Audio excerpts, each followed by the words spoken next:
little bit more. 5, More. 6, You got 7, it. Like that. 8.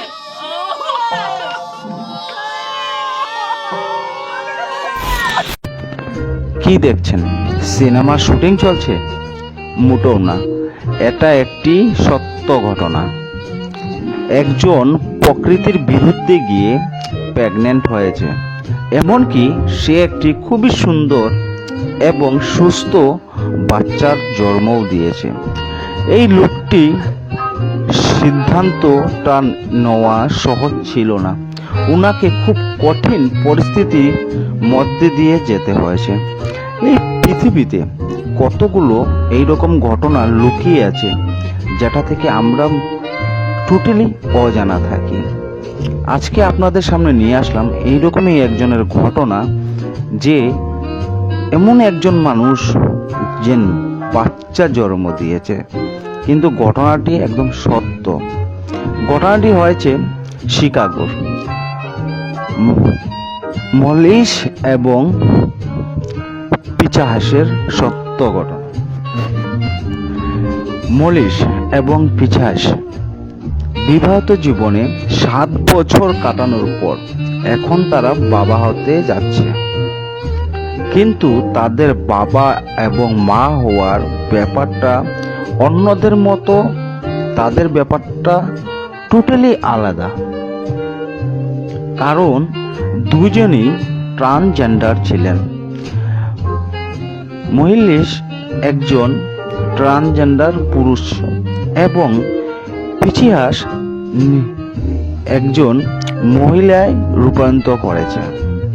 তাই পিচিহাসের পক্ষে মা না হওয়াটাই স্বাভাবিক, কিন্তু তারা বিজ্ঞানের সাহায্যে মা হতে চাইছে এবং তারা কন্যা সন্তান জন্ম দিতে চাইছিল।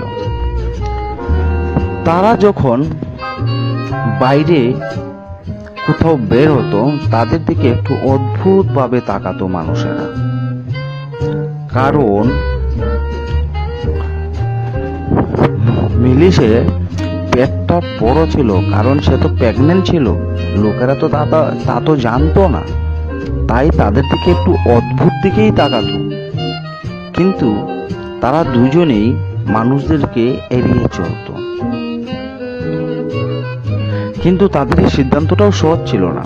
একদিন মলিসাস একটা বহুত বড় একটা বিপদে পড়ে যায়। বিপদটা হলো, মলিসাস একদিন একটি দোকানে যায়। দোকান মালিক তার পেটটি বড় দেখে সে সন্দেহ করে নেয় সে দোকান থেকে হয়তো কিছু একটা চুরি করে নিয়ে যাচ্ছিল। তখন দোকানদার সেই শিকাগো পুলিশকে খবর দেয় এবং পুলিশকে এনে অ্যারেস্ট করিয়ে দেয়, কারণ তার পেটটা বড় ছিল। কারণে পুলিশও ভেবেছিল তার পেটটা যেহেতু বড়, কিছু না কিছু নিশ্চয়ই লুকিয়েছে পুলিশ। কিন্তু বারবার করে বলছিল আমি চুন নই, আমার পেটে বাচ্চা আছে। সবাই অবিশ্বাস করছিল। তখন পুলিশ অ্যারেস্ট করে নিয়ে ডাক্তারকে দিয়ে চেক করানো হয়। তখন ডাক্তার যখন বলল সে সত্যিই প্রেগনেন্ট, তখন গিয়ে পুলিশ বিশ্বাস করেছে। তারপর কি, তারপর আস্তে আস্তে সময় এসে যায় তাদের বাচ্চার মুখ দেখার সময়। সেই বাচ্চার মুখটা যখন মহিষ দেখতে পায়, তখন একটা অদ্ভুত দৃশ্য থাকে বন্ধুরা, সেটা আমি আর আপনি বুঝতে পারবো না। সে একদম ওই বুঝতে পারবে যে তার সাথে কি ঘটনা হয়েছিল। তাহলে এখনকার মতন এটুই, আবার পরবর্তীকাল আপনাদের জন্য আরও নতুন একটা কিছু নিয়ে আসব। আপনারা যদি আমার ভিডিওতে নতুন হয়ে থাকেন তাহলে ভিডিওটিকে একটু ফলো করে দেবেন, সবাইকে দেখার জন্য একটু শেয়ার করে দেবেন। আজকের মতো এতটুকুই। জয় হিন্দ, জয় বন্দে মাতরম, শুভরাত্রি।